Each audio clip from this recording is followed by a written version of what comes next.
Bueno, ahí como bien lo dijo, voy a estar como moderador. Mi nombre es Daniel Quiroga, soy coordinador provincial de Jóvenes de Pie en Mendoza. Un gusto tenerlo a todos acá.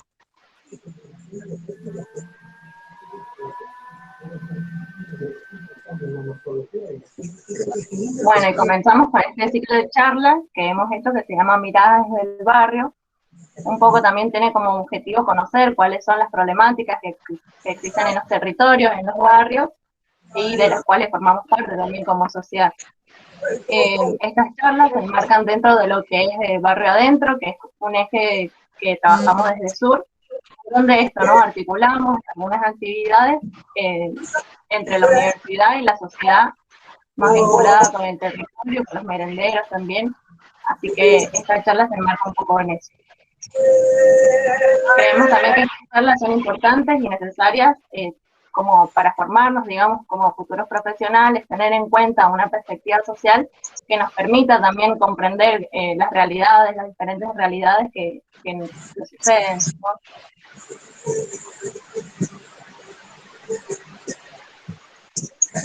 Por favor, apaguen los micrófonos, Nico. Ahí está. Sí, no se escucha, no se escucha.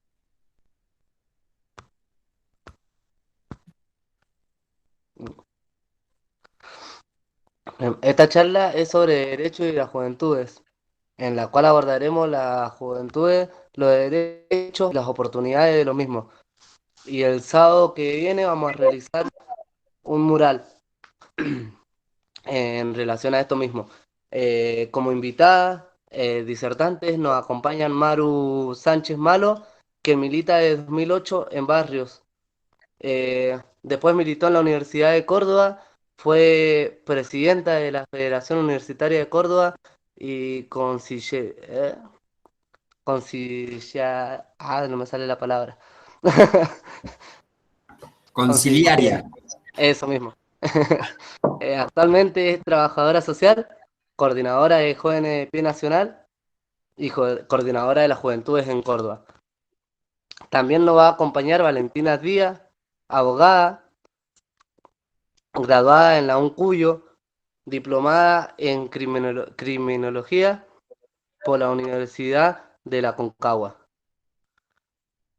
Tesista en la maestría en criminología por la misma universidad.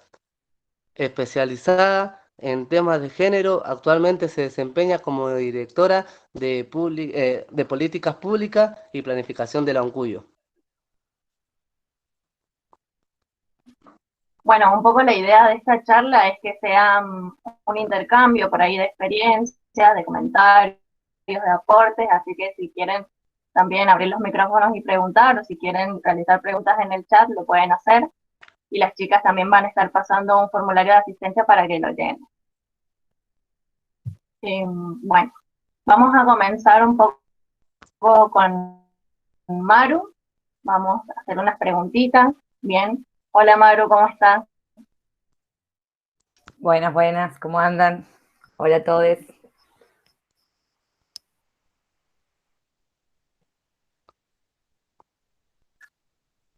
Bueno, sabemos que militas hace muchos años ya en los barrios. Queríamos saber también cómo ves vos a los barrios, qué perspectiva hay, qué significación tienen los barrios. Bueno, primero que nada, ahí, hola también a los compañeros y compañeras de Jóvenes de Pie de Mendoza, muy contenta de verles. Bueno, sí, qué sé yo, me parece a mí que yo vengo de la universidad, digamos, de la experiencia de la militancia universitaria. Creo que justamente lo que hizo Barrio Adentro, que es esta misma herramienta que por allá cuando yo empecé a militar no se llamaba de esa forma, tenía otro nombre, fue acercarme quizás a una realidad que era bastante distinta a la que yo conocía. Yo soy de La Rioja y me fui a vivir a Córdoba para estudiar. Llegué a Córdoba pensando que la ciudad se terminaba, digamos, y empezaba donde nos movíamos las y les universitarios, Y de repente, digamos, esta experiencia de barrio adentro me acercó la posibilidad de entender y de reconocer otras realidades.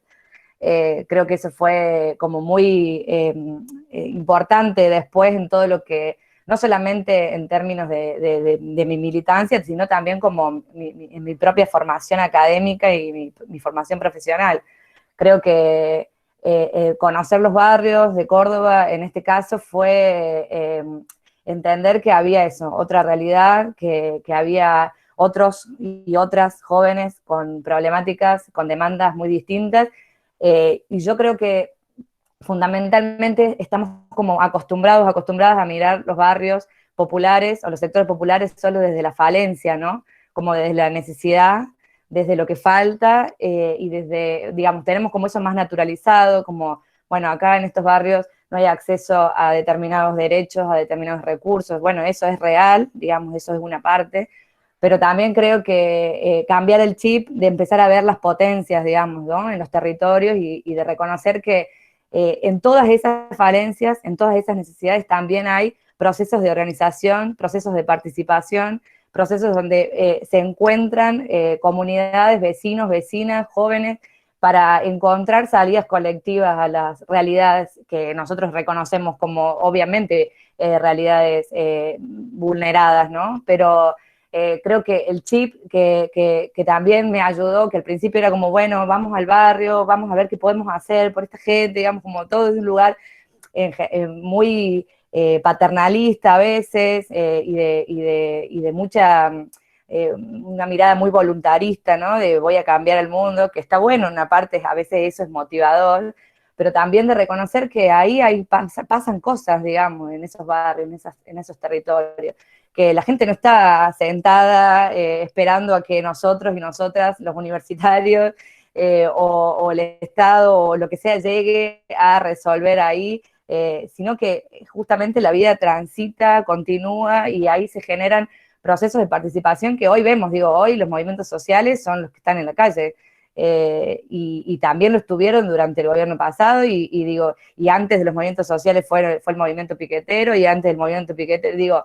cómo evidentemente entender a los territorios, no desde una mirada solamente de lo que yo puedo aportar, sino de lo que ya existe ahí, y entender que de última, digamos, en un esquema ideal, lo que tenemos que poder sacar de ahí son las potencialidades para ver cómo generamos una sinergia entre distintos sectores de la sociedad para ir construyendo salidas mejores. Pero fundamentalmente creo que hay que cambiar esa mirada desde el paternalismo y desde el puro voluntarismo de, bueno, vengo acá y le voy a cambiar la vida a la gente. Digo, hay muchas anécdotas de esas, digamos, de cómo uno empieza con ese chip a veces y después lo va transformando, pero de compañeros o compañeras que dicen, bueno, queremos hacer más cosas por el barrio. Bueno, sí, creo que ahí, después de ver esa realidad, es imposible volver a tu casa y seguir mirando el mundo con los mismos ojos, ¿no? O sea, creo que ahí hay un cambio que es para siempre, en la matriz de cómo nosotros entendemos la realidad. Pero fundamentalmente creo que es eso, o sea, empezar a verlos desde la potencia, desde lo que existe y de cómo nosotros podemos generar una sinergia con eso, y abandonar estas miradas tan superficiales a veces de la cuestión, que a veces son las que inician, digo, no para no juzgar también esas miradas, son las que inician un proceso, pero que necesariamente luego tiene que venir acompañado de un proceso de reflexión que nos ayude a entenderlo desde otra óptica. Perfecto. Bien, y ya teniendo en cuenta esto que decías de que lo de las organizaciones estuvimos en la calle, que siempre lo han estado, se puede ver que los jóvenes, las jóvenes, los adolescentes en sí son populares y que cada grupo tienen sus cosas en común. ¿Cómo se identifican y se caracterizan los jóvenes del barrio? Yo creo que por eso nosotros y nosotras venimos trabajando un concepto que es las juventudes, ¿no? Esto de la pluralidad, de entender que no hay una juventud o no hay una forma de ver a la juventud, sino que hay múltiples juventudes con múltiples identidades. Me parece que eso es fundamental, o sea, empezar a tener una mirada de intersección, o sea, de decir, bueno, hay múltiples identidades que tienen que ver con sus procedencias, que tienen que ver con los intereses, con las necesidades, con las trayectorias, ¿no? con los géneros también. Entonces creo que ahí claramente tenemos el desafío muchas veces de encontrar cosas comunes o ejes comunes por los cuales decimos, bueno, hay un proceso de los jóvenes y las jóvenes participando por cosas, por causas o por cuestiones comunes. Creo que ese es el desafío de las organizaciones, incluso de las organizaciones como nosotras, que intenta ser lo más representativa que se pueda de esas juventudes que son tan plurales. Yo creo que se puede, porque también creo que así como hay muchas cosas que nos diferencian, hay hoy, digo, pienso en derechos que creíamos garantizados, o derechos que creemos como bastante básicos o fundamentales, como el acceso a la vivienda, como el acceso a la salud, como el acceso a la educación, como el acceso al trabajo digno, ¿no? Estos 4 ejes que, ¿quién podría decir que un joven universitario hoy tiene su trabajo en blanco asegurado? Y eso pasa en los territorios, pero también pasa en otros sectores de la juventud. ¿Quién podría decir hoy, digamos, que el acceso a la salud, obviamente digo, ¿no? Como golpea siempre más en los sectores populares, pero efectivamente hoy hay problemas transversales que nos ayudan a pensar que tenemos cosas en común para trabajar, ¿no? Y creo que desde esa óptica podemos ir encontrando las claves para que estas juventudes que a veces parecen tan segmentadas o tan sectorizadas tengan cosas comunes por las que pelear. Y desde ahí, digo, de pensar en derechos tan básicos como esos, ¿no? Que creo que creíamos garantizados, claramente no lo están, también avanzar en nuevas demandas y reivindicaciones, ¿no? Pero que también nos ayuden a pensar en un proyecto de país común, o sea, pensar el feminismo o a las demandas de ambiente también dentro de un proyecto de país, de un modelo de país, ¿no? Creo que ahí está el desafío, creo que hay que ir encontrando estos caminos comunes que hagan que, como hoy, como esta actividad, por ejemplo, donde nos encontramos jóvenes de los barrios, jóvenes universitarios, a pensar en estas cosas, en estas luchas que nos quedan por delante para ir construyendo salida.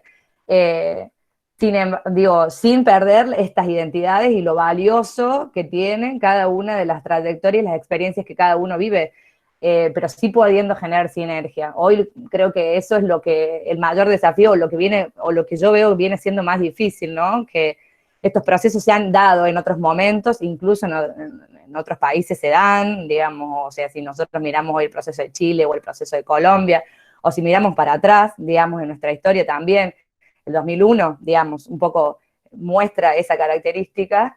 Creo que hoy está difícil, que hoy tenemos demandas y causas muy segmentadas, y creo que para eso es necesario recuperar estas demandas históricas, que a veces avanzamos sobre nuevas, que está bien, porque en realidad no es como un proceso de, bueno, ya terminamos de resolver estos problemas y vamos por otros, ¿no? Pero avanzamos en, matrimonio igualitario, aborto legal, avanzamos en un montón de derechos, pero también creo que si miramos para atrás, o sea, trabajo, educación, salud, o sea, vivienda, cosas como básicas que hacen a la dignidad humana, están ahí, y creo que esas pueden ser a veces las claves para encontrarnos y empezar a generar estos procesos de transformación.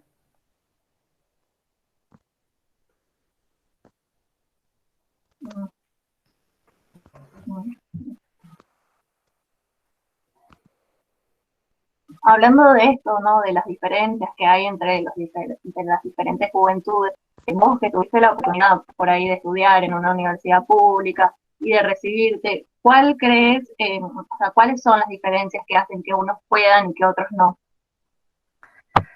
Bueno, yo lo pensaba cuando empezamos todo este camino, bueno, con Jóvenes de Pie, si no saben, les cuento, venimos trabajando todo lo que tiene que ver con, bueno, lo que la pandemia puso sobre la mesa, de la cuestión de la conectividad, y que nos llevó a tener educación virtual, y nosotros decimos, bueno, educación para quiénes, ¿no? Quienes pueden efectivamente acceder a esa educación virtual.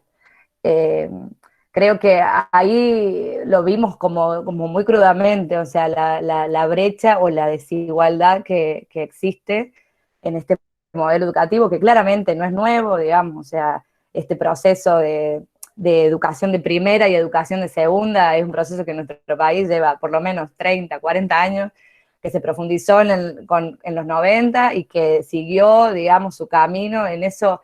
En otras cosas hemos podido hacer un parate y revisar, en esa claramente no, digamos, es un camino que va hacia adelante y cada vez va más en picada. Hoy, digo, y no tiene que ver solamente con la cuestión de los recursos, porque nosotros decimos, bueno, sí, eso es una parte que hay que poder garantizar, o hay que garantizar, digo, ¿cómo hoy podemos pensar, no sé, piénsense ustedes, los que tenemos acceso a la universidad, digamos, quienes estamos estudiando o estudiamos o nos seguimos formando. Piensen hacer una carrera universitaria sin computadora propia. Piensen hacer una carrera universitaria sin internet en su barrio. Piensen hacer una carrera universitaria sin la posibilidad de tener docentes formados que puedan efectivamente, digamos, acercarle los recursos, ¿no?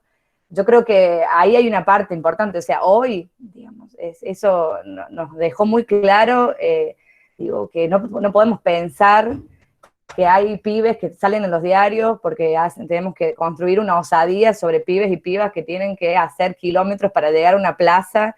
Esa plaza tiene conexión, ahí se conectan y ahí pueden tener una clase, digamos, una locura, ¿no? Una locura que encima festejamos, como, qué bueno esto, ¿no? Estos pibes, obviamente que es para festejar, pero digo, es una locura que este país no genere las condiciones durante 1 año y medio de pandemia, de clases virtuales, seguimos en la misma situación que al principio, ¿no? O sea, de que cada uno haga lo que pueda.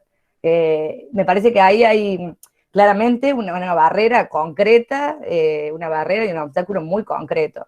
Pero también creo que tiene que ver con cómo, con la posibilidad de pensar siquiera un proyecto de vida de acá a 5 años, a 6 años, a 10 años, digamos, porque cuánto dura una carrera universitaria, digamos. Entonces, ahí creo que también hay una cuestión del tiempo, o sea, de la noción del tiempo y de lo que vale el tiempo, y como el tiempo como recurso también, ¿no? De decir, bueno, tengo 10 años, bueno, si se hace muy larga, tengo 5 años, tengo 4 años para dedicarle 100% a esto, en la realidad que tengo, que es que si yo no laburo, no se come, que si yo, que tengo una piba, un pibe, que no tengo a dónde dejarlo porque no hay guarderías públicas. Digo, hay una cantidad de situaciones que hacen que, por un lado, tienen que ver con los recursos, pero esos recursos concretos y materiales se internalizan en una idea, ¿no? En una idea de lo que yo entiendo que puedo hacer. Entonces, nos pasa, ¿no? O sea, los pibes y las pibas nuestras, cada tanto tenemos así como buenas noticias y las festejamos, obviamente. Acá una compañera en Córdoba que tiene su hija estudiando, es una compañera de Jóvenes de Pie, tiene su hija estudiando en el primario y accedió a una escuela pública, que acá es como la escuela pública universitaria, ¿no? Tenemos 2 colegios digamos, que corresponden, están dentro del marco de la universidad, que es como la escuela, y tiene cupo, ¿no? Y bueno, y la piba, la hija de esta compañera, de medio de un barrio que no tiene ni la calle asfaltada, ni acceso a internet, rindió el examen y entró, ¿no? Y bueno, como obviamente, como, wow, qué locura, pero en realidad, nada, son pequeñas historias de héroes y héroas que no deberían existir, ¿no? O sea que creo que ahí tenemos un desafío muy grande, ahí me parece que cada día tenemos más segmentada, más sectorizada la educación, y además cada día más está como claro que cuál es a dónde podés aspirar vos con las condiciones que tenés. Bueno, capaz que podés aspirar a esto y te tiran, bueno, no podés estudiar una carrera universitaria, hacerte un terciarito, hacerte un cursito, porque para que no te frustres, digamos, como en vez de pensar qué es lo que tenemos que hacer en los universitarios y las universitarias para que eso sea accesible. O sea, como damos por hecho de que ahí no llegan, directamente decimos, bueno, ¿cómo hacemos carreritas, ¿no? De otro nivel para los que efectivamente no puedan llegar a la universidad? Entonces, digo, y también hay una cuestión universitaria de esto de, bueno, de la élite, o sea, de la élite académica, que capaz ya no es la élite de otro momento, claramente, la reforma universitaria, un montón de hitos han hecho que sea, bueno, gratuita, pero eso no genera las condiciones reales de acceso, y seguimos sosteniendo desde el mundillo este universitario a veces muy intocable, muy de elite, de la calidad académica y todo. Digo, calidad, ¿qué tipo de calidad estamos hablando, no? Y para quiénes y en qué sentido la estamos pensando. Yo creo que ahí hay una tarea para la universidad importante, una tarea para el Estado, ni hablar, y que en definitiva podamos transmitirle a los pibes y a las pibas de los barrios que pueden animarse a pensar o a soñar una realidad mejor que esta. En definitiva, creo que esa es la idea, es como que al final estamos festejando o tirando la línea de que, bueno, qué bien, llegaste hasta acá, bueno, no, hasta acá, viste, está bien. O sea, creo que ese es el metamensaje, ¿no? Como decimos, efectivamente tenemos que pensar que podemos construir una sociedad donde los pibes y las pibas puedan soñar más que esto, más que tener un terciario, más que de pedo terminar la secundaria y más que conformarse con un salario mínimo bueno, que es lo que hay hoy. Entonces, ahí me parece que hay una tarea, y es fuerte la tarea y dura, porque la estructura universitaria, ¿no? La casta universitaria, se pone muy loca cuando nosotros y nosotras generamos políticas que son recontra disruptivas contra eso. ¿No? Nos cuesta mucho, decimos, bueno, saquemos las correlativas porque la educación no es lineal y no necesitas una para tener la otra, porque eso en general lo único que genera es exclusión, y se arma una, ustedes lo van a ver, se arma una que es tremenda. Entonces, nada, me parece que ahí hay que ir pensando, y hay que pensar en la universidad. Ahí adentro empiezan muchas cosas de las que creo que tenemos que hacer. Sí, acá hay un comentario que hace Pamela Párraga que dice: la pandemia también nos mostró con claridad la problemática de desigualdades en todos los ámbitos. Totalmente, totalmente, en todos los ámbitos. Pero bueno, creo que ahí en lo que, ni hablar, o sea, yo digo, educación es un punto, lo de salud también, digo, bueno, sí, la mayoría de los hospitales estaban atendiendo solo COVID, digamos, ¿no? Pero ni hablar las salitas o los centros de salud de los territorios donde los pibes y las pibas se van a atender. Me han pasado un montón de compañeras de jóvenes de pie que dejaron de poder acceder a sus métodos anticonceptivos, por ejemplo. Y después, encima, la sociedad las bardea porque, bueno, se embarazaron y ahora, bueno, ¿qué van a hacer?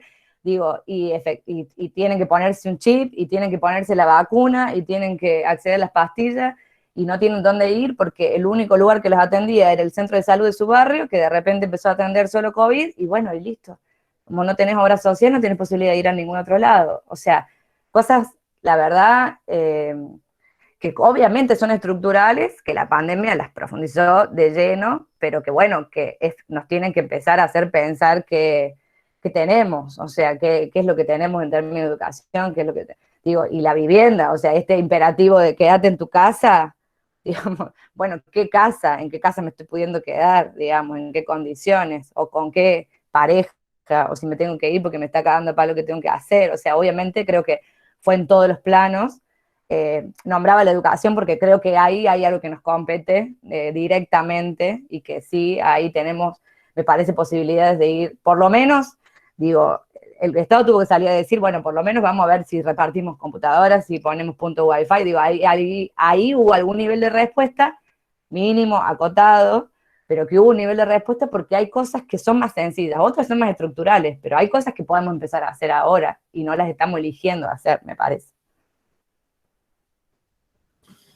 Yo puedo aprovechar para hacer algún comentario, que un poco de todo lo que decías, Maru, que coincido con todo, pero algo que me llamó un poco más la atención, que en realidad es muy cierto, es el tema de que esto en el micromundo de la universidad, de esa burbuja, intentar sostener ese status quo, por así decirlo, esa realidad que hoy sucede y que nada cambia porque a ver quién cae, a ver a quién no le conviene o quién no la ve. y se ve en las facultades, en cada una de las facultades. Yo estudio Derecho en la Facultad de Derecho acá de la UNCULDO, y es dificilísimo flexibilizar algunas cuestiones que la verdad que la razón de por qué están ahí no se entiende mucho. O sea, un montón de pibes que acumulan años sin rendir materias, no porque no quieran, sino porque la carrera te demanda tanto tiempo para estudiar que si trabajás o si tienes alguna otra actividad, la verdad es que la llevas lento, porque no se puede. Porque quien se recibe en 5 o 6 años es porque no tiene más nada que hacer que estudiar y porque tiene la suerte de que no tiene que salir a laburar o lo que sea. Y bueno, y estamos hablando de la universidad pública, una universidad nacional pública que teóricamente debería apuntar a incluir y a atraer un montón de gente, y esto pasa tanto en la nuestra como en un montón de universidades, pero por cuestiones, eso, de casta, de sostener una clase social o una realidad que es solamente por eso y que no se justifica mucho por cuestiones de razón o de practicidad. Pero que además pagan los compañeros y las compañeras del barrio. Creo que ahí también hay una cuestión, ¿no? O sea, como pagan con sus impuestos cada uno de nuestros ciudadanos y ciudadanas. Digo, y ahí tenemos una disputa, porque después, si nosotros no mostramos en qué aporta la universidad a la sociedad, si nosotros no logramos generar eso, después vienen estos discursos que por derecha nos vienen a decir que la universidad es un gasto, Gasta plata. gasta plata para pibes y pibas que la pueden pagar, ¿no? Entonces, que podrían pagar su educación. Y eso no es tan lejos. O sea, si miramos otras universidades cerquita acá, Chile, otras universidades latinoamericanas incluso, tenemos esa realidad. Entonces, sí creo que nosotros tenemos la responsabilidad de mostrar a la sociedad en qué la universidad efectivamente está aportando, ¿no? O sea, en qué te cambia la vida a vos que estás en tu casa, aunque no accedas, digamos, y en qué le cambia la vida a los pibes, a los jóvenes de los barrios, y en qué digo, creo que ahí es como muy finita la línea, porque después tenemos que salir a bancar, ¿no?, la defensa de la educación pública cuando vienen por nosotros, y hay discursos que se sostienen desde esto. Bueno, la universidad está llena de pibitos y pibitas de clase media o más, digamos, con un montón de recursos para pagarla, y que nosotros tenemos que terminar pagando la universidad de estos chicos, a los hijos de los ricos. Entonces, es importante para mí ese debate que tenemos ahí, ¿no? Y creo que, digo, me acordaba de una experiencia, en la Facultad de Trabajo Social acá, de Sociales, que está la carrera de Trabajo Social, nos pasaba una cosa hasta de una cuestión física, ¿no?, geográfica, de quienes se acercan a la ciudad universitaria, ¿no? O sea, estamos hablando de la carrera de Trabajo Social, no estamos hablando de otra carrera. Y nos pasaba, claro, ¿entendés? Y nos pasaba que cuando, no sé, yo hice tesis, o sea, mi práctica profesional, preprofesional fue con jóvenes de una toma de tierras de acá de Córdoba. Y bueno, fueron a un par de actividades ahí, digamos, y era llegar ahí y tener que estar pendiente de cuando se bajaban del bondi, porque la seguridad de la universidad estaba ahí viendo si los pibes estaban yendo a chorear o qué estaban haciendo.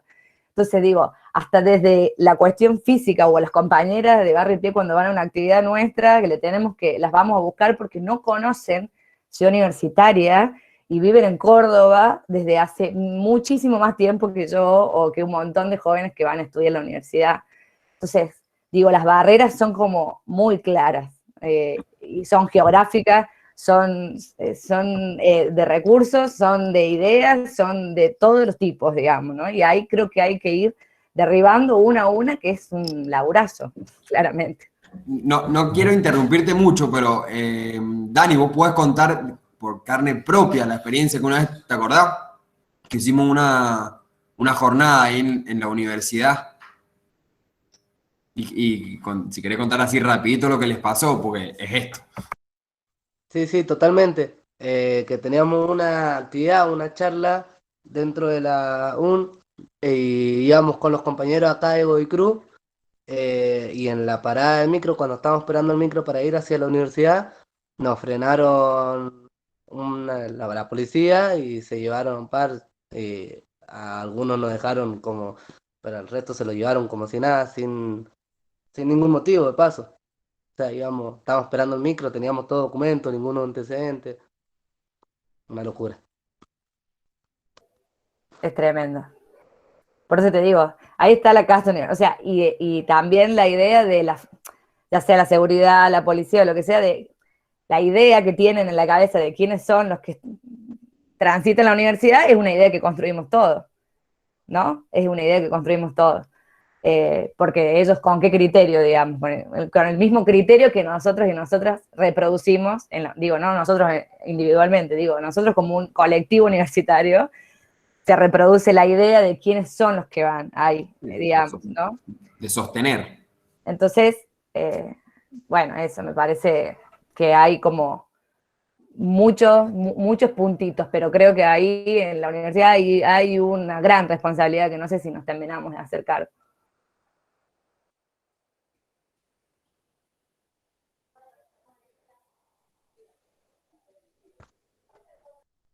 Bueno, y aprovechando y volviendo un poco hacia lo social, teniendo en cuenta tu trayectoria y tu larga militancia en lo barrial y lo juvenil, ¿cuál crees que es el aporte que hace a la sociedad y cómo influye en la vida cotidiana de las y los jóvenes?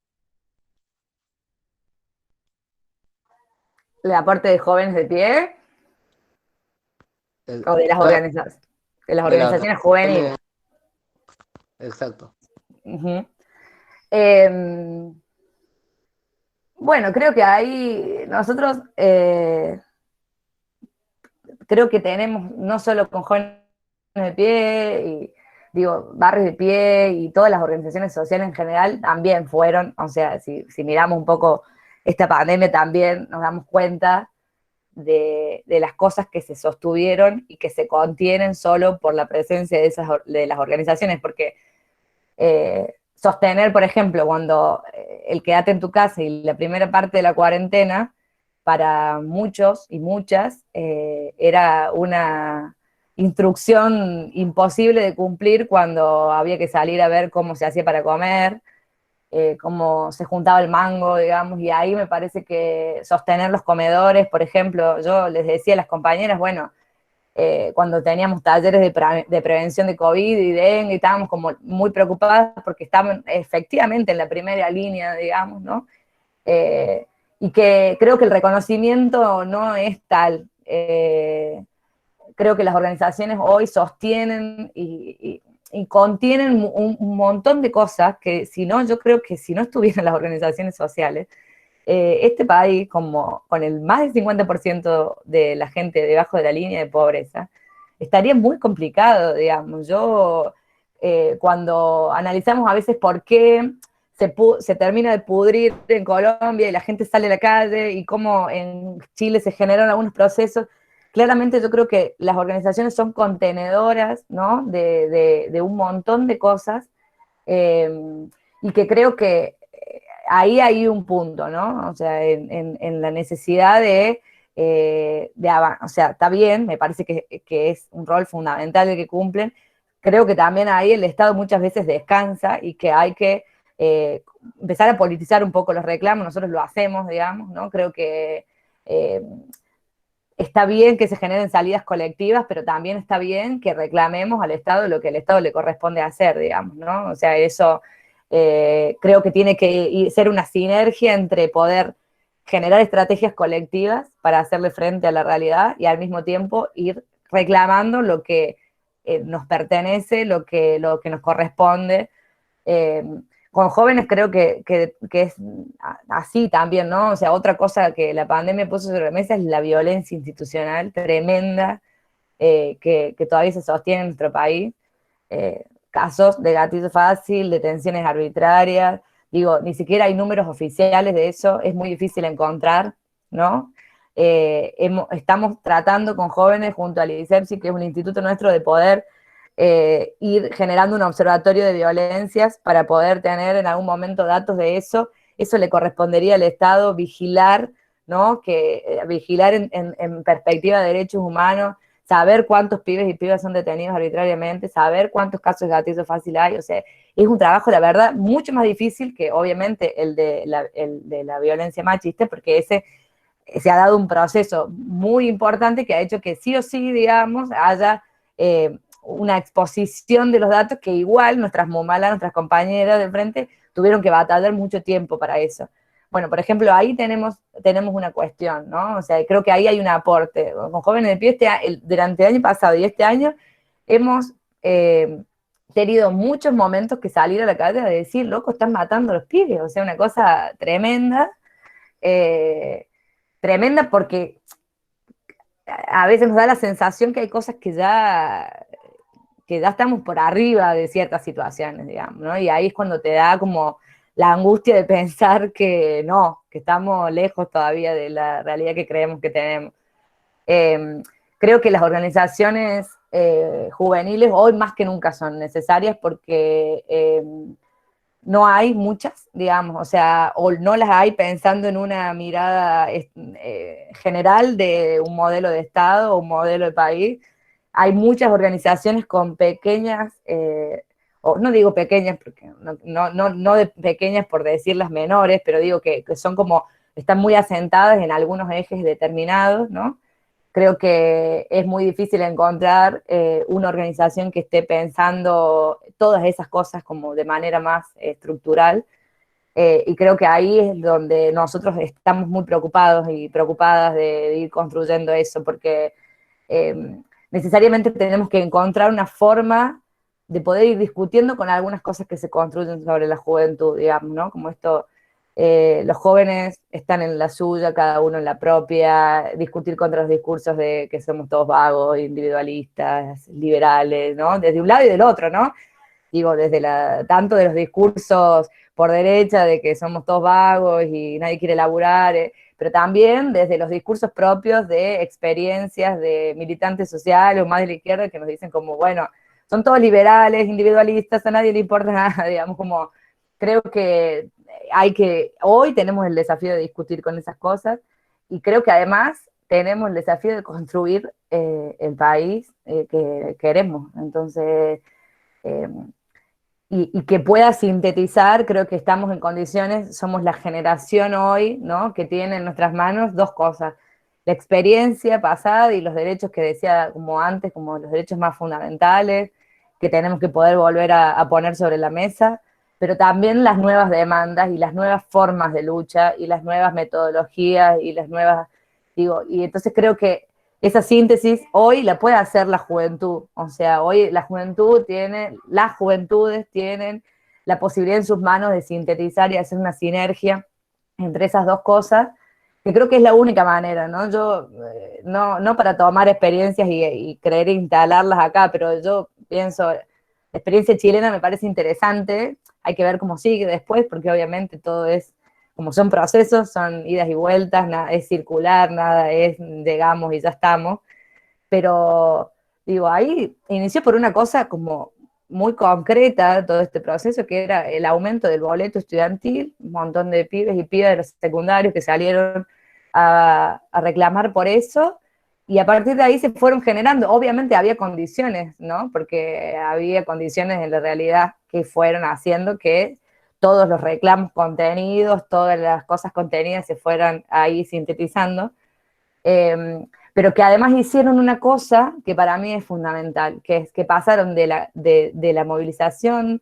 popular y del reclamo por cosas a la representación, ¿no? O sea, hoy estamos hablando de que se va a votar una nueva constitución que digamos, se eliminó la constitución ¿no? de Pinochet, una constitución de la época de la dictadura, para poder modificarla y construir una nueva, y ahí todo este proceso, digamos, de todo este tiempo que empezó con eso, que tan chiquito como la lucha por el aumento de un boleto, se termina representando, o sea, se termina trasladando a la política representativa.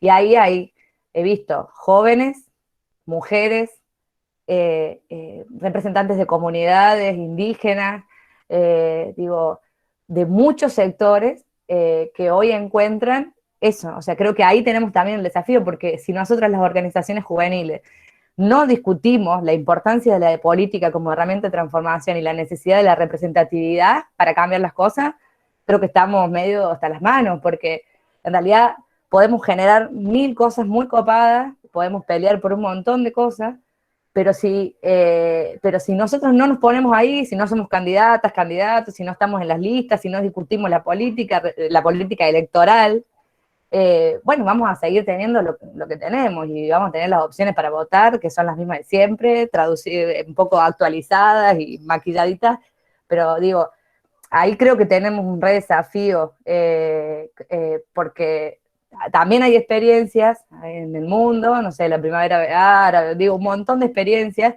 que también nos muestran que pueden haber momentos de mucha irrupción de las juventudes, con muchas cosas para aportar, pero que no pueden terminar traduciéndose en la política electoral y entonces se quedan ahí. Y después hay que volver a hacer todo el camino de nuevo, a volver a reenamorar, a volver a contagiar, a volver a motivar a los pibes y a las pibes para que salgan de nuevo a la calle y volver a generar un proceso de cero, digamos. O sea, no es fácil después de las derrotas volver a empezar esos procesos. Entonces creo que hay que ser muy creativos y creativas para intentar reenamorar desde la política a las juventudes, que creo que fue un rol que tuvimos a lo largo de la historia y que hace un tiempo, por lo menos 30 años esta parte, nos está costando mucho salir de la mirada de la política como una cosa que está sucia y que ya está, que la dimos por perdida. Porque lamentablemente, digamos, o no, dependiendo de cada uno cómo se posicione, de los que estamos acá, la democracia sigue siendo la única, digamos, el único modelo conocido y el mejor al que hemos llegado hasta hoy. Seguramente podremos generar hacia adelante otros mejores o democracias mejores, más participativas, pero digo, hoy tenemos esto, y si nosotros no nos involucramos en ese proceso, creo que vamos a tener eso, muchas luchas, seguramente, pero creo que pocas victorias reales y poca posibilidad de transformar esta realidad que nos juntamos hoy para describir y putear y reflexionar. Me parece que es como muy fundamental.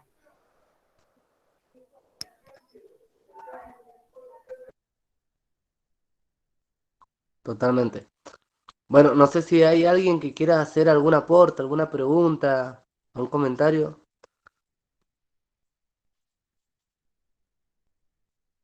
Ya saben que pueden escribir en el chat o prender el micrófono.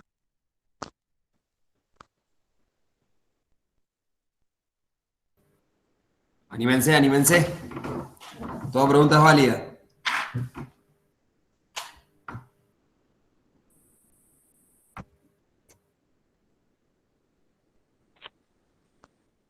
Bueno, hola, ¿me escuchan? Sí, te escuchamos. Bueno, ¿cómo le va? No, sí, ahí justo de lo que explicaba la compañera y detallaba, me parece que también ante una situación hoy en día en la cual estamos pasando actualmente, cuestión de la pandemia y demás, esto de las pocas posibilidades que hay para las juventudes, ¿no? Hacen también esto de que eh, como bien lo dijo ahí la compañera, sé que se criminaliza al joven o a la joven, y la verdad es que también las posibilidades o sea, no hay como, o sea, lo que yo veo quizás es que las posibilidades no son óptimas o no llegan a cubrir esto, ¿no?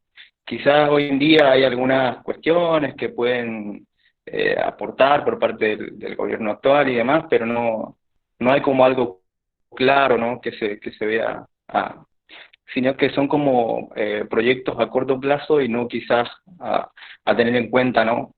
A ver, la pandemia le afecta a todos, eso es Hola claro. Richie, ¿sí se escucha? ¿Perdón? Eh, no sé si se me escucha. o, eh, Yo sí te escucho. bueno. No, lo que decía que la pandemia o la situación hoy en día que estamos pasando afecta obviamente a todos, pero también es una cuestión que después que pase esto, nada, también el impacto creo yo que va a suceder y demás es muy grande, y hoy en día creo yo que desde el sostenimiento de las organizaciones sociales, en este caso el estar ahí en lo que sería el campo de intervención, ¿no? Es importante, Pero bueno, vemos también esto, que las posibilidades para los jóvenes y las jóvenes también quizás vuelvas a repetirlo, son cosas que van saliendo ahora o aportes que da el Estado ahora para lo que sería el momento, pero no a largo plazo.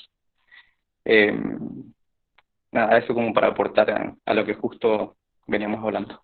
Gracias.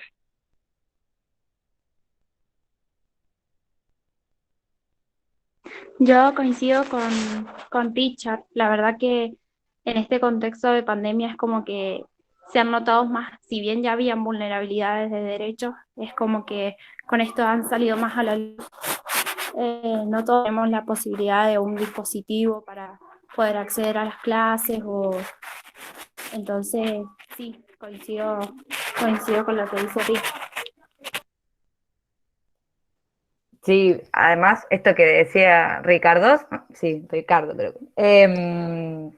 lo de la criminalización, o sea, me parece que además como es muy loco como, digamos, termina siendo súper demagogo, ¿no? Porque inclusive eso, ¿no? Porque vos decís, bueno, en una sociedad con todos los derechos digamos, resueltos, los derechos eh, fundamentales,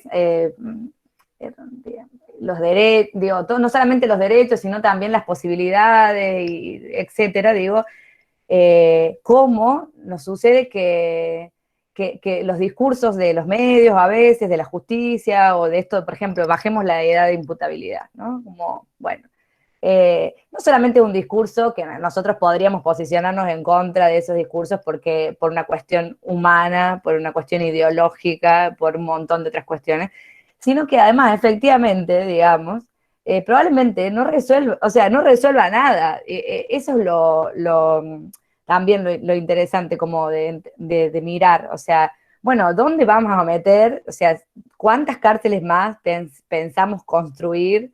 ¿Cuántos institutos más pensamos construir? Porque teniendo una población por debajo del 50, digamos, por arriba del 50% de la pobreza, vamos a tener, obviamente, vamos a tener situaciones de violencia de todo tipo, se profundizan las violencias, o sea, que hayan crecido los femicidios, que hayan crecido los robos, que hayan crecido, o sea, obviamente que en una situación como la que tenemos, tan delicada, digamos, esas cosas suceden. Entonces, está bien, nosotros podemos bajar la edad de imputabilidad si quieren a 15 y mañana a 10 y pasado a 8 y no nos van a alcanzar las cárceles, no nos van a alcanzar el lugar para tener con la cantidad de pibes y pibas que van a estar en situación de vulnerabilidad y con la única herramienta de poder salir a tomarlo de sus propias manos.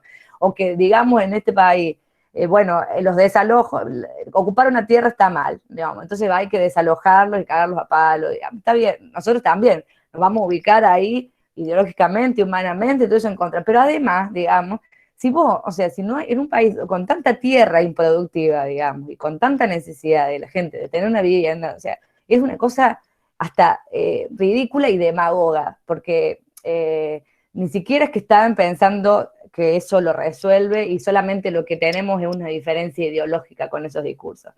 O sea, no es simplemente decirle a la gente lo que quiere escuchar, digamos, ¿no? Vamos a prender fuego en plaza pública a este pibe que choreó en un kiosco, digamos, vamos a prender en fuego en plaza pública a esta persona que tomó en Guernica una tierra, digamos. Entonces, esta cuestión de la criminalidad, además, no solamente tiene que ver, nos posicionamos ahí nos diferenciamos ideológicamente, humanamente, sino que además hay una mentira organizada, digamos, de que esas cosas pueden resolver efectivamente lo que no está resolviendo, lo estructural que no se está resolviendo en este país. Entonces ahí creo eh, que hay además como una intención muy absurda, digamos, de querer que además se lo comen, digamos, un montón de gente se lo come, obviamente, porque están los medios bombardeándonos y todo un montón de discurso organizado bombardeándonos con eso, pero que en definitiva no deja de ser demagogo, igual que un montón de otras consignas vacías, digamos. O sea, es igual de demagogo que otras cosas. Ahí hay un comentario, a ver, de Marcia Vargas, que dice, en esta pandemia ha dejado al descubierto cómo estamos en el sistema educativo. Yo conozco chicos, lamentablemente cuentan con un celular viejo y no hacen las tareas o se los hacen los padres por un tema del tiempo. Porque a veces, a ver, se me tapó, y no hacen las tareas o se lo hacen los padres por un tema del tiempo porque tienen que salir a trabajar y a veces están 12 horas fuera de la casa y ellos están a cargo de un hermano mayor. Creo que es algo que nosotros también hemos visto, digamos, desde Sur. El año pasado hemos hecho apoyo escolar en un merendero y este año también lo vamos a volver a hacer.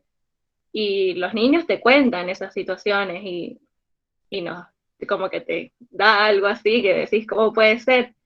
Te das cuenta de las diferentes realidades que hay y cómo afecta también en la trayectoria educativa y en muchos ámbitos también de la vida de los niños y de todos en general, digamos. Más allá de la posibilidad de que sus papás los ayuden con las tareas, también está la posibilidad de que los niños abandonen. O sea, hay muchas personas, yo también conozco a muchos que deciden dejar, o sea, dejar de estudiar porque no tienen la posibilidad o no es lo mismo o necesitan el contacto con el otro. Entonces,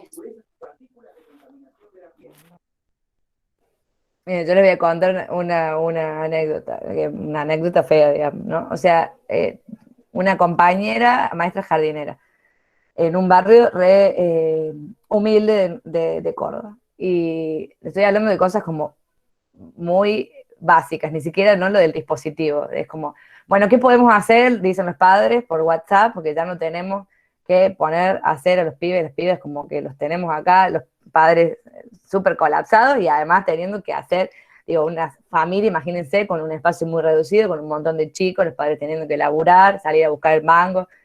Y bueno, masa de sal. Bueno, hacía calor todavía, ¿no? Y le dice, bueno, pónganla en la heladera porque hace calor, así se mantiene. No, señor, no tenemos heladera. O sea, cosas básicas estamos hablando de una situación para mí muy delicada, creo que de las que yo por lo menos en mis años de vida, no sé si algún momento viví, entonces creo que ahí más allá de que lo que podamos aportar en lo cotidiano y lo inmediato, como lo que hacemos las organizaciones, lo que pueden hacer ustedes de barrio adentro, de lo que pueden, después está también, ¿no? Como la importancia de luchar porque esas cosas no se, o sea, porque no le vamos a poder ir a comprar una heladera a todo el mundo, ni vamos a poder ir a comprarle una computadora a todo el mundo, ni vamos a poder, o sea, nos encantaría seguramente, pero no, y ahí creo que lo que nos queda no solamente es involucrarnos en lo cotidiano de esa necesidad, sino involucrarnos en la lucha porque esas realidades cambien efectivamente. Digo, es tremendo, me parece, lo que estamos viviendo.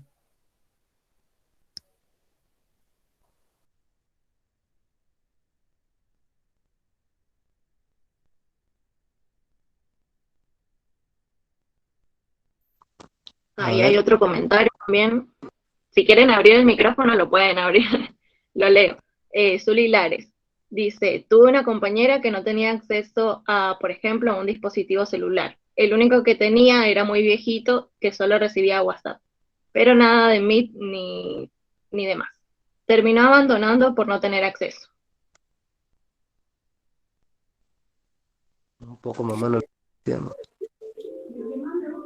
en lo personal hay algunos casos de compañeros que también, por ejemplo, nos exigen en la facu, en algunas materias, la participación, o sea, conectarnos y estar en las clases, verlas.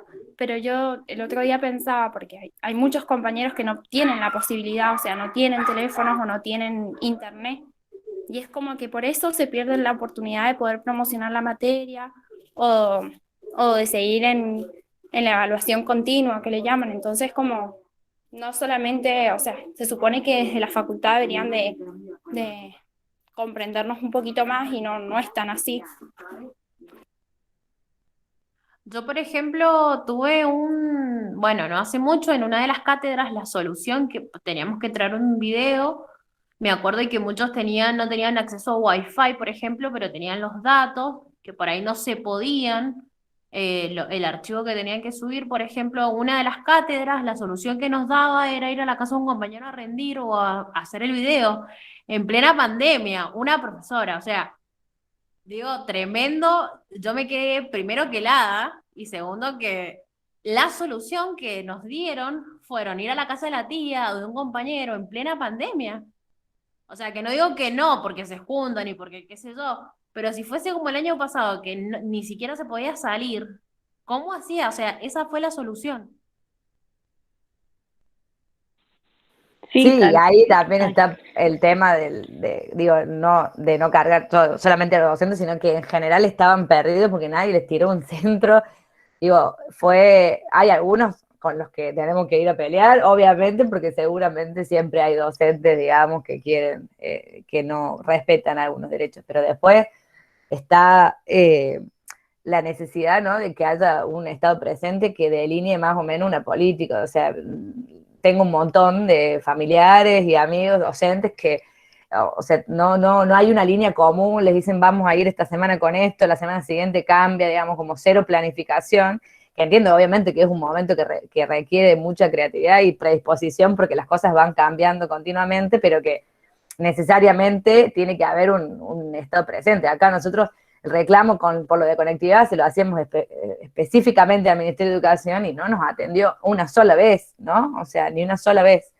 Y lo que estábamos pidiendo era útiles para los pibes que tenían que ir presenciales, digamos, y alguna política de conectividad. O sea, no tiraron un chip, no tiraron una tarjeta, pero nada, digamos. Entonces, también ahí está, porque digo, a veces como que lo personalizamos en la cara de los docentes y después tenemos que mirar también qué es lo que hay atrás, si hay políticas que efectivamente garanticen, o le estamos pidiendo a los docentes simplemente que sean héroes en este lío, digamos, ¿no? Que me No, parece que claro, ahí hay...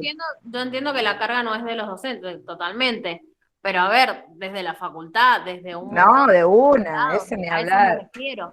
O total, sea, a eso me refiero, totalmente, desde el Estado no hay nada. O sea, la respuesta de eso obviamente iba a venir por ese lado, porque no tienen ellos tampoco la solución para dar. totalmente, O sea, yo puedo, por ejemplo, yo sí tengo acceso a internet, a wifi y qué sé yo. Pero yo tengo compañeras que no lo tienen y esta compañera que yo comenté que el año pasado tenía un celular que solamente recibía WhatsApp, por ejemplo. Ella era o los grupos de los hijos, encima que se le llenaba porque tenía el grupo de la escuela de los niños, se claro. gastaba los datos, entonces me decía, o era yo o era mi hijo y tuvo que elegir abandonar la carrera para poder que sus hijos pudieran acceder a lo poco que tenían en realidad. Totalmente.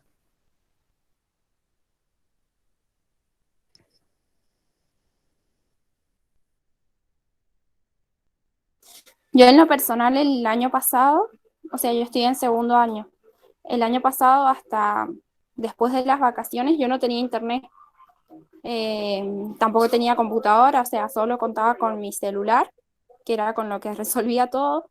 Eh, Tenía a mis hermanas que me enviaban las tareas o mi novio que también las pasaba, pero era un desorden.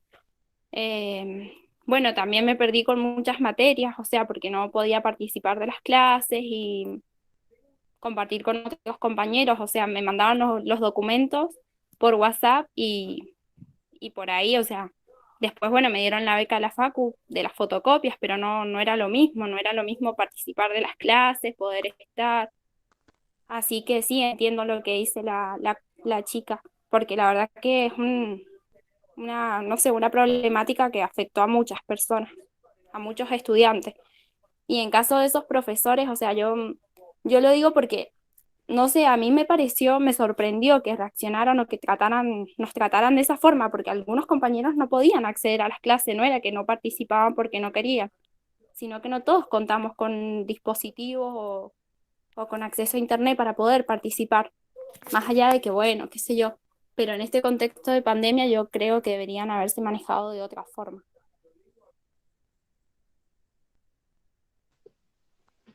Bueno, bueno, gracias Maru por los aportes.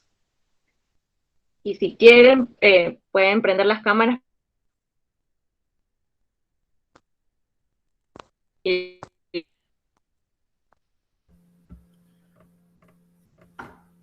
intervengo porque se le escucha medio a la Jenny. Se escucha medio entrecortado. Lo que estaba diciendo es que si pueden prender las cámaras un ratito, así hacemos como una fotito con las cámaras prendidas y ya seguimos con la Vale Díaz, que es la segunda disertante. Cuando prendan, la mayoría, hacemos la foto.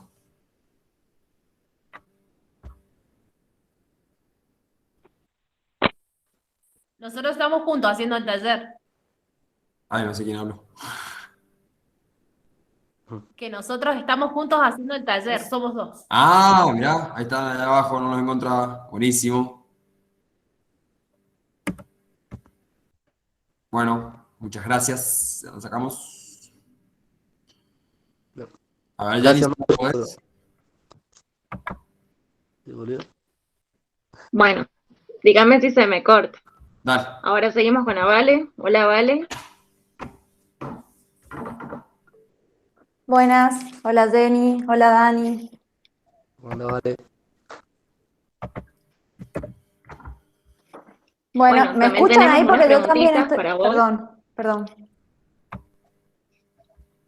Sí, que te yo también escuchamos. estoy con algunos problemitas de conexión porque el internet es así de acertado. Cuando tenés algo importante empieza a funcionar mal. Pero bueno, me avisan cualquier cosa si no se escucha. Y bueno, por supuesto, agradecerles mucho por haberme invitado a este espacio. Es una alegría compartir con ustedes. Bueno, les quiero mucho a quienes organizan este ciclo de formación. Y me parece que está bueno, que se viene dando súper interesante algunas cuestiones que comentaba la Maru, que se venían abriendo algunos debates, así que por ahí sumarme a eso.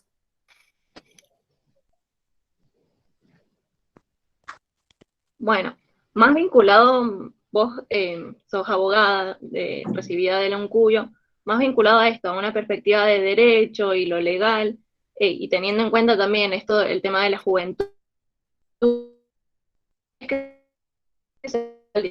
digamos, Se te corta, me parece. involucrados en un movimiento con el derecho. ¿Cómo es esa vinculación? A ver, No te sé si me... escuché nada.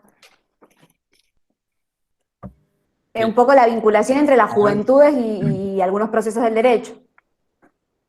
Bueno, me parece que claramente entre las juventudes y un poco partiendo de esta línea que muy bien expresaba la Maru, me parece que hay una vinculación muy clara, muy íntima entre, bueno, las juventudes, los movimientos de juventudes y algunos procesos interesantes que se han dado en el plano del derecho o en el plano jurídico, no el derecho quizá en general, digo, tengamos en cuenta que el derecho como institución, bueno, es uno de los instrumentos de control social por excelencia, y como tal, a lo largo de la historia, ha distribuido el poder de determinada manera, ha respondido a determinados intereses y responde a determinados intereses, y bueno, y no ha sido igual para todas las personas. Creo que eso quedaba bastante claro también en esto que veníamos charlando, y no ha sido igual a lo largo de la historia ni para las mujeres, ni para los sectores populares.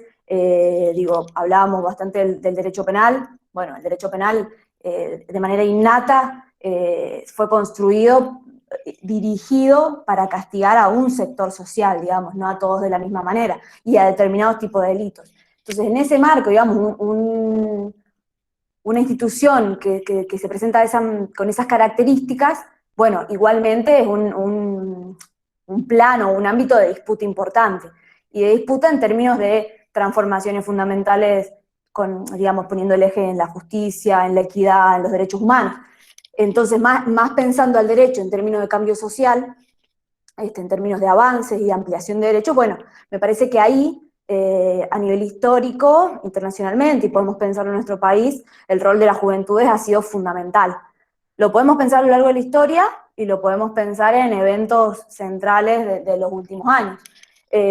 Mencionaban recién el tema de los procesos tan interesantes que se dieron y tan fuertes en Chile, por ejemplo, el Chile del 2011, de las juventudes ocupando la calle, reclamando por la falta de acceso a la educación, fue un hito, digamos, para el país que excedió a la educación, digamos, que después, reflotando hace poco, volvió a cuestionar en realidad un sistema político, un sistema institucional y una manera de hacer política. Me parece que la juventud, en términos de exigencia de derechos, pero también de argumentación y de creatividad en ese tema, creo que no se pueden pensar estos avances o grandes, digamos, quiebres de paradigma de los países, pensándolo en la región por las características similares que tenemos, no podemos pensarlo sin pensar en la juventud.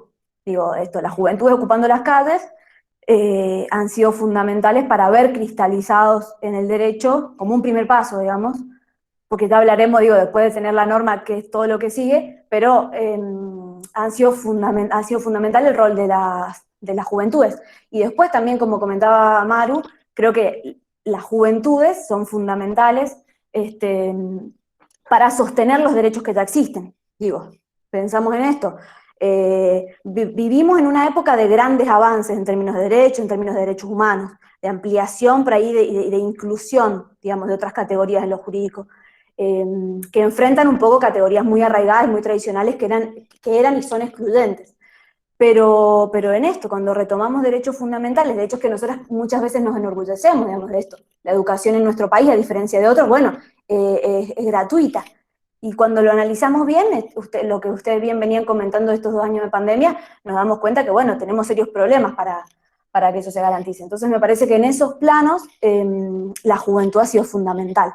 Pero me parece que este proceso de las juventudes como protagonistas, las juventudes también ocupando lugares de representación, digo, en esto que también que charlábamos, digo, una convención constituyente en Chile que promedia los 45 años y tiene representantes a partir de 20, digo, las juventudes pudiendo ocupar lugares, pero se enfrenta, creo, comparto esto de que los procesos no son para nada lineales, pero estas juventudes protagonistas muchas veces se enfrentan con un imaginario todavía muy arraigado, una tradición cultural, social muy fuerte, de una mirada de tutelaje sobre las juventudes, ¿no? Entonces, me parece que eso también va jugando ahí mucho, digo, sabemos, o por ahí, digo, podemos analizar que en el plano del derecho, la concepción en relación a las juventudes ha cambiado rotundamente, digamos, hace unos 10 años que se viene debatiendo, digo, esto de pasar de pensar las juventudes como objetos de tutela a sujetos de derechos. Y sin embargo, vemos que eso que está normativizado, digamos, fijado en términos formales, todavía en lo social, podemos analizarlo en las organizaciones políticas también, queda mucho por hacer, digamos, esto de que las juventudes, bueno, todavía les falta algo, todavía están en ese proceso, entonces las opiniones, por ahí lo que pueden aportar no es lo mismo, digo, no tiene la misma valía, entonces me parece que eso es como un desafío también para pensar en este proceso de que necesitamos que las juventudes comprometidas también con nuevos modelos políticos, ¿no? Total. Bueno, vale, y teniendo en cuenta, bueno, hablando de estos derechos y teniendo en cuenta estos derechos, ¿vos crees que estos derechos se encuentran reconocidos en la ley argentina? ¿También significa que esté garantizado su cumplimiento? Bueno, yo creo que podemos coincidir acá todos rápidamente que no. Y creo que veníamos charlando en esa línea. No, seguramente, así que es como un rotundo no. Y me parece que es interesante analizar como los avances en el plano formal, digo, en los últimos años en nuestro país hemos visto muchos también, digamos, movilizados, empujados por las juventudes ocupando las calles, o las juventudes argumentando. Y los avances en términos formales, en términos normativos, bueno, son muy importantes, digo, es necesario, justamente por esto que decíamos, que muchas veces el derecho es una institución que excluye, es una institución que violenta, entonces, en esa medida, bueno, es necesario cristalizar esas modificaciones en términos normativos, también porque, bueno, en definitiva, el derecho tiene esa capacidad de organizar la sociedad, ¿no? Entonces, creo que en ese plano es importante, pero me parece que a veces es necesario analizar eso y que no sea una trampa, ¿no? Que el avance en términos de derechos en el plano formal no signifique una trampa que nos haga pensar, por ejemplo, ¿no? Muchas veces pasa con algunos debates, bueno, ya se consiguió la ley, digo, o nuestro país adhirió, digo, como ejemplo, adhirió a determinado tratado o instrumento internacional. Digo, a nosotros nos pasa que nuestro país es, digamos, un firmador compulsivo de tratados internacionales. Y eso está bueno, es importante, digo, es importante lo que significa como gesto, pero a veces pasa, digo, y lo hemos comentado bastante en esta charla, que es necesario que pensemos que ese es un primer paso, digamos. Conseguir una norma o modificar una norma injusta es el primer paso y a veces no es y a veces termina siendo uno de los menos complejos. Pero después, si nosotros no pensamos el derecho íntimamente vinculado con la política, se complejiza la situación. Entonces me parece que la herramienta siempre para materializar esos derechos, para cumplir los derechos, bueno, son las políticas públicas. Y en determinadas situaciones, en situaciones críticas, no sé, como la que está atravesando nuestro país en la actualidad, bueno, eso se complejiza mucho más. Y ni siquiera hablamos de los últimos derechos conseguidos. Nos encontramos con que los derechos más básicos, como decíamos, no se cumplen. Digo, con que llevamos 2 años de pandemia y un porcentaje importante de quienes estudian o habían podido ingresar o tenían pensado ingresar a la educación en instituciones de educación superior públicas, bueno, no pueden hacerlo, digo, o estudiantes de primaria, de secundaria que no pueden cumplir con sus estudios porque, digo, para decirlo con claridad, los derechos no son iguales para todos en términos de su garantía, ¿no?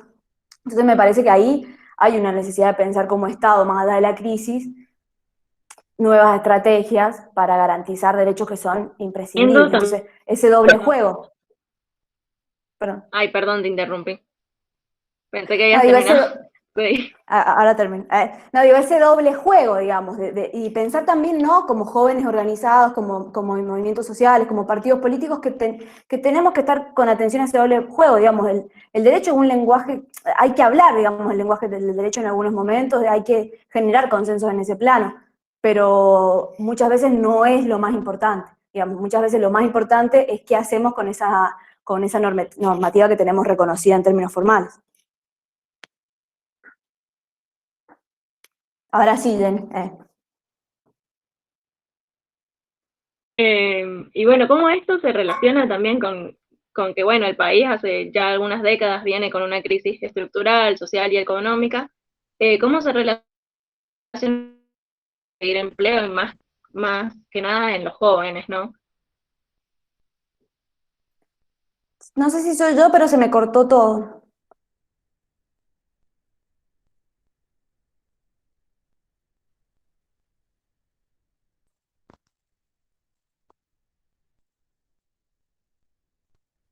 La repet- ¿Qué? la Soy yo repetís, que estoy Dani? con mala conexión, me parece. Dale, repitámosla. Si vos la tienes, Dani, mandate, y si no, yo la digo. La pregunta era que teniendo en cuenta la crisis económica y social que atraviesa la Argentina hace varios años y las enormes dificultades que tienen los jóvenes para conseguir un empleo, de qué manera influye esto en los derechos que no se encuentran que no se encuentran garantizados en la juventud. Ahora sí la escucho. Bueno, creo que un poco en relación a esto que venía hablando, me parece que se agudizan las dificultades más allá de pensarlo como derechos aislados, digamos, para pensar juventudes con vidas dignas, ¿no? Y con procesos de construcción de sus proyectos personales. Más allá de que obviamente analizamos por un lado este proceso de organización de la juventud, de 2 años de pandemia donde sin esas organizaciones, nada, la situación en los sectores populares sería terrible, pero me parece que es importante analizar esto, digamos, como si nosotros decimos, digo, a fines del año pasado escuchábamos o veíamos que los datos de la pobreza mostraban que obviamente donde más atacaba era en la niñez y la adolescencia. Si pensamos que 6 de 10 niños, niñas son pobres, digo, ¿de qué manera, a partir de ese dato y a partir de esas condiciones, podemos pensar en esto, en la garantía de una niñez, de una adolescencia, una juventud digna, digo, con oportunidades? Me parece que ahí hay un problema, digo, muy grave que tiene que ver, bueno, obviamente 3 años seguidos de recesión, una situación económica, digo, una crisis económica aplastante, efectivamente, creo que ahí, bueno, juegan y son muy importantes las políticas sociales, que muchas veces no alcanzan, que muchas veces no terminan garantizando una gran cantidad de los derechos que tienen reconocidos en términos formales las juventudes, pero me parece que algo que también se agudiza y surgía en esta charla en épocas de crisis económica del Estado, y que bueno, a las juventudes los atraviesa, pero creo que en otros temas también es un problema muy arraigado del Estado en muchos temas y que tiene que ver con la respuesta penal. Digo, como decíamos, ¿no? Siempre la respuesta, digo, y que este es un problema del Estado históricamente y también del arco político, digo, todavía la incapacidad que tenemos de pensar otro tipo de respuestas, ¿no? De otro tipo de respuestas eficaces en estos temas. Entonces, todavía la tradición de la respuesta punitiva, que no tiene, digamos, la potencialidad, que no tiene en sí la capacidad de resolver problemas sociales, bueno, me parece que agudiza la situación de violación de derechos. Digo, cuando hablamos de situaciones de violencia institucional, en épocas críticas como la que estamos atravesando, son eventos que aumentan mucho y que, bueno, son claras violaciones a los derechos humanos. Entonces, ¿de qué manera, si está sucediendo eso, de qué manera podemos hablar de las juventudes ocupando espacios, de las juventudes aportando, de las juventudes formándose? Digo, si estamos en esa situación que es como muchos pasos antes. Me parece que ese es un problema súper acuciante que tienen los países de la región, y un desafío, me parece, yo lo veo como un desafío para las organizaciones políticas, digo, de pensar otro tipo de respuestas, digo, en este caso pensando en las juventudes.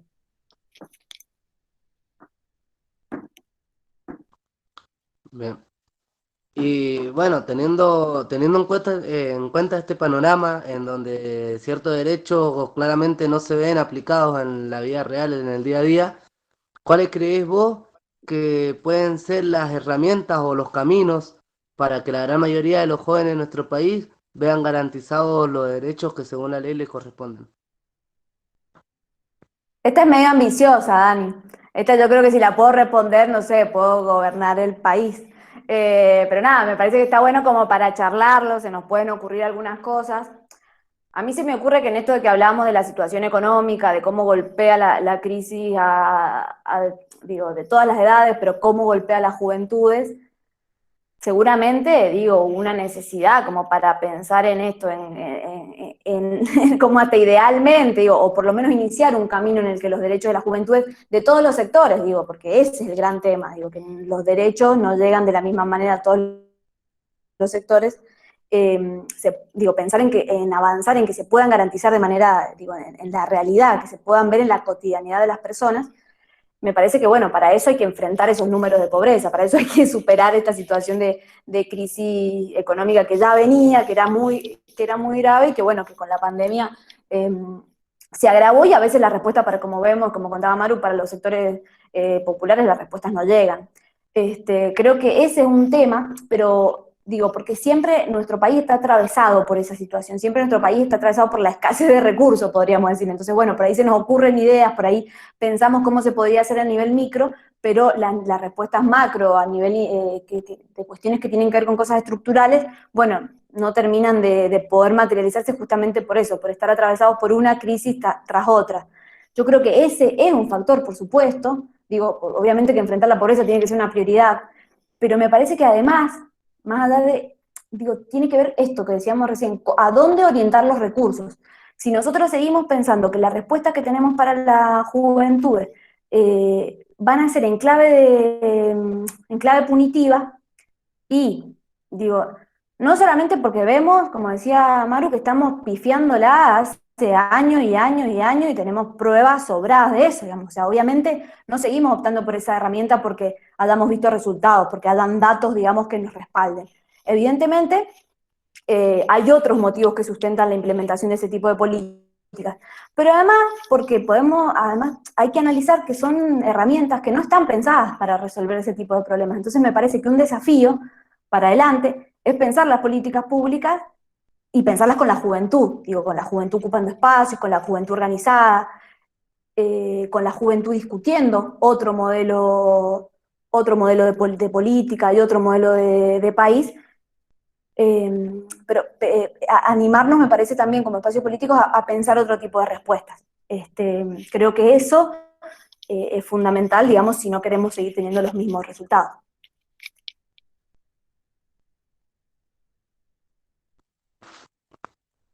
Perfecto.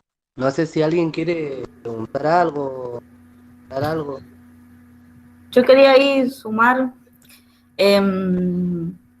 con esto último que decía la Vale, que bueno, quizás hay algunos aspectos estructurales que son más a mediano y largo plazo en los procesos de transformación, pero, y también tomando algo que ahí decía la Maru, también las dificultades al enamorar, al motivar, al convencer también a los jóvenes, digamos, a poder creer en la política como herramienta de transformación, porque ese, digamos, es el canal principal para efectivamente poder hacer esos cambios que queremos, digamos, en nuestras vidas. Y que los pibes, digamos, también tengan esa posibilidad de poder soñar otros futuros posibles. Me parece que ese es un desafío grande, también en contextos como los que atravesamos, que a veces en la realidad son bastante más complejos, digamos, son más de crisis y que venimos atravesando ya desde hace años. Pero que si no, no hay otra, digamos, no hay otra de hacer los procesos de transformación reales si no es participando. Y creo que en eso es fundamental que como jóvenes tomemos la posta, digamos, y porque a veces esos procesos de motivación o de admiración también, digamos, de ejemplo, a veces no lo terminamos de encontrar en algunas expresiones políticas tradicionales, a veces sí, pero lo que te transmite, digamos, un pibe, una piba, tu vecino, tu vecina de la misma edad, que pasa lo mismo por vos, que vos, me parece que es central. Entonces, en eso creo que es fundamental que seamos ahí actores, actrices centrales, protagonistas de motivar y de enamorar a los otros, a las otras, en que, que es la política, que hay que participar, que hay que arremangarse, y vamos a ver, este camino lleva tiempo, pero que creemos en que es posible, digamos. Me parece que es importante en estos tiempos que a veces genera desesperanza, esta cuestión de lo colectivo, de abrazarse entre todos y poder motivar para que, podamos generar otros futuros posibles. Yo quería añadir, hola, soy Mari, me presento. No, que sí, coincido con las compañeras y también añadir que, digamos, esa falta de participación y que yo al menos veo y analizo así cuando hablo con pares y gente de mi edad o más grande, esa falta como de participación debido a que hay como socialmente un tema de polarización, de fragmentación que se ha dado y que nadie quiere participar porque todos piensan que es malo, que no hacen nada, que nadie hace nada. Entonces, también es como a veces se re dificulta o se es difícil intentar militar en los espacios cotidianos porque te encontrás con esas como paredes que, también obviamente se reproducen en los mismos espacios, por los medios de comunicación, por lo que escuchamos, por las cadenas de WhatsApp, todo lo que nos va llegando, y eso ha generado que se cree como esta burbuja de nadie hace nada y nadie se moviliza, y si yo estoy bien y estoy en mi lugar bien, listo, me quedo acá y no hago nada por el otro. Entonces yo creo que también es re difícil y deberíamos tratar de empezar a militar eso, los espacios más cercanos con nuestros amigues, con nuestros compañeros de la facultad, nuestras familias, hermanos, hermanas, y pensar en eso, en pensar en la participación como esa herramienta que nos va a sacar adelante, porque si no, si dejamos todo en manos del resto, porque por ahí a veces pasa eso, dejamos todo en manos de, ya lo van a hacer, ya va a pasar, hay que hacer eso, y nosotros no tomamos la posta, que somos estudiantes, que somos futuros trabajadores sociales o trabajadoras sociales o abogadas, abogados, se va a hacer re difícil, así que yo creo que es todo muy complejo, pero nada, hay que participar, obviamente. Yo también estoy hablando, sí. Primero quería preguntar, Mariana, ¿sos algo de la Lore Viola vos? Sí, hermana. Ah, mira, sí. un gusto. Y quizás... Preguntas random. ¿Cómo? No, nada, perdón. No te escuché. Quizás siguiendo un poco la línea de lo que están comentando la Anita, la Mariana, la Vale, sin querer, me parece que a veces hacemos política y eso, sin darnos cuenta, cuando vamos, no sé, al centro de estudiantes a pedir algo para nuestra carrera o para un grupo de estudiantes que vienen sufriendo alguna situación, o quizá en la calle cuando salimos a lo que sea. Me parece que individualmente estas acciones traen aparejados menos efectos o menos consecuencias que cuando uno lo hace de manera más colectiva, a través de un espacio quizá más organizado. No quiere decir que hacerlo de manera individual no cuente, pero la colectivización quizá y el estar presente, como vienen diciendo las chicas, en estos espacios o en espacios donde surjan reclamos más colectivos y la fuerza sea un poco mayor, está bueno. Los grandes cambios en la historia de la humanidad y los más recientes, caso Chile, como comentaba la Maru, y miles más de casos, surgen por esta colectivización y tener un objetivo medianamente común.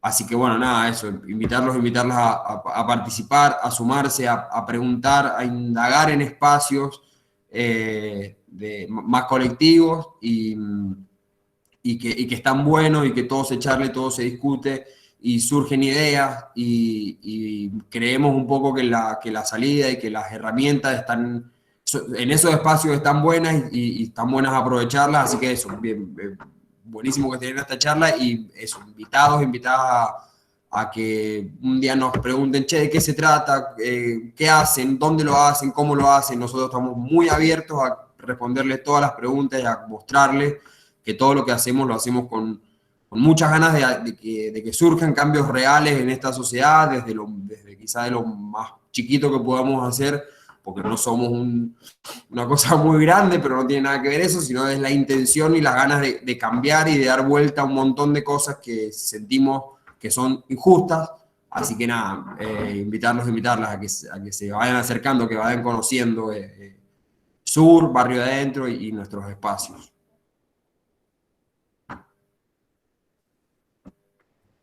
Bueno, en relación a esto, ¿se me escucha bien? De 10.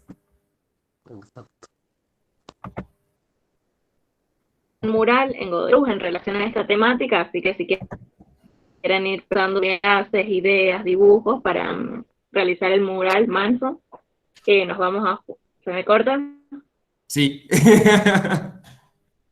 Un poco, o sea, arrancaste y se escuchó mural y nada antes. Fíjate si puedes seguir. Y si no, sin camarita, Jenny, A ver fíjate. ahí, ¿sigue? Ahí se escucha mejor. Probate.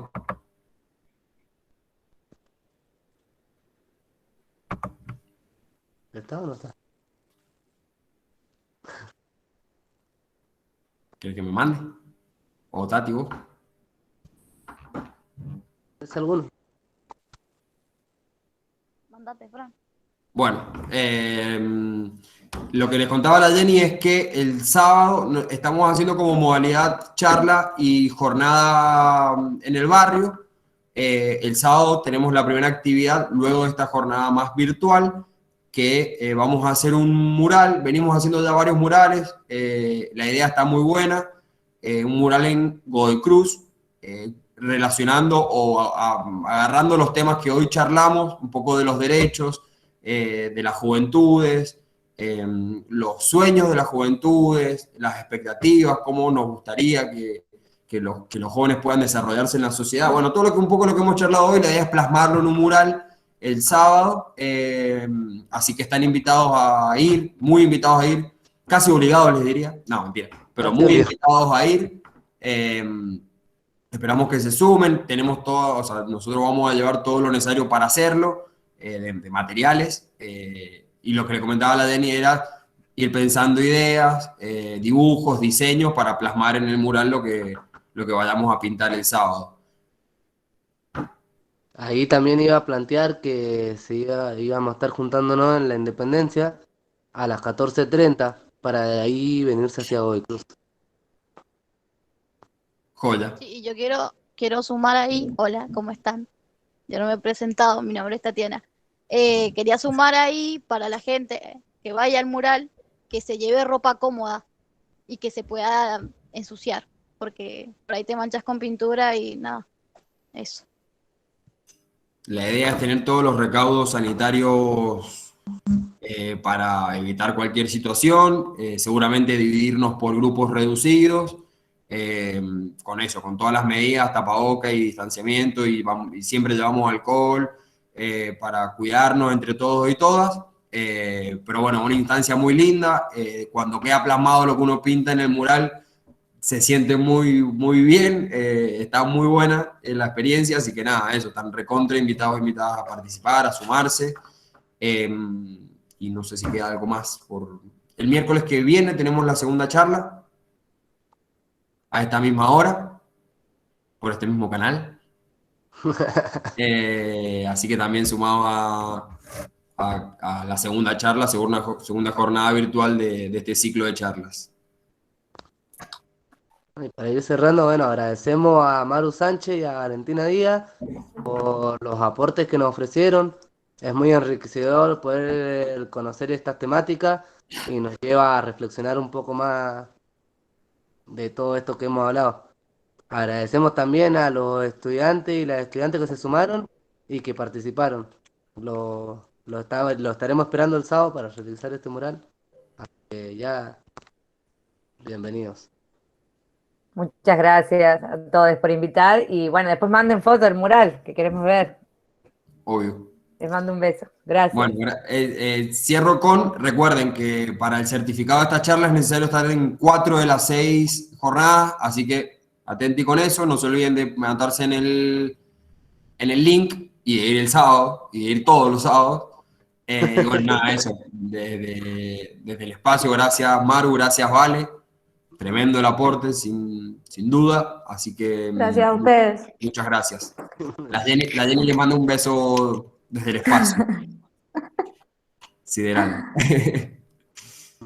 Y gente, muchas gracias por estar. Nos vemos la próxima. Un beso, un beso. Chau, chau. Chao, nos vemos.